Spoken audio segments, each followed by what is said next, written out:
പുതിയ മദ്യനയത്തിൽ എക്സൈസ് മന്ത്രിയും ബാർ ഉടമകളുമായി ഇന്ന് ചർച്ച. ഡ്രൈഡേ, ബാറുകളുടെ പ്രവർത്തന സമയം തുടങ്ങിയവയിൽ തീരുമാനമായേക്കും.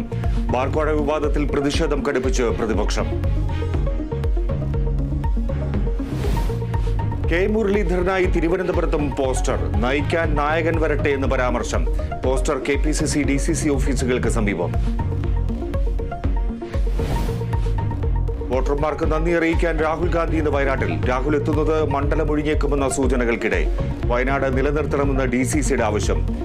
മുഖ്യമന്ത്രിക്കെതിരെ വിമർശനവുമായി കേന്ദ്രമന്ത്രി സുരേഷ് ഗോപി. ആന്ധ്രയിലും ഒഡീഷയിലും പുതിയ മുഖ്യമന്ത്രിമാർ അധികാരമേൽക്കും. ചന്ദ്രബാബു നായിഡുവിന്റെയും മോഹൻ ചരൺ മാജിയുടെയും സത്യപ്രതിജ്ഞ ഇന്ന്. ചടങ്ങുകളിൽ പ്രധാനമന്ത്രി പങ്കെടുക്കും.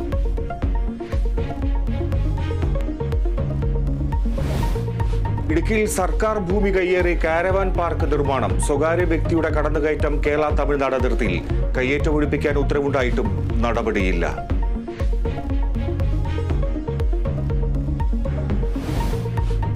ലോക ഫുട്ബോളിൽ യോഗ്യത നേടാതെ ഇന്ത്യ. ഖത്തറിനോട് 1-2 ഗോളുകൾക്ക് തോറ്റു. 2020 ലോകകപ്പിൽ 3ാം ജയത്തിനായി ഇന്ത്യ US പോരാട്ടം.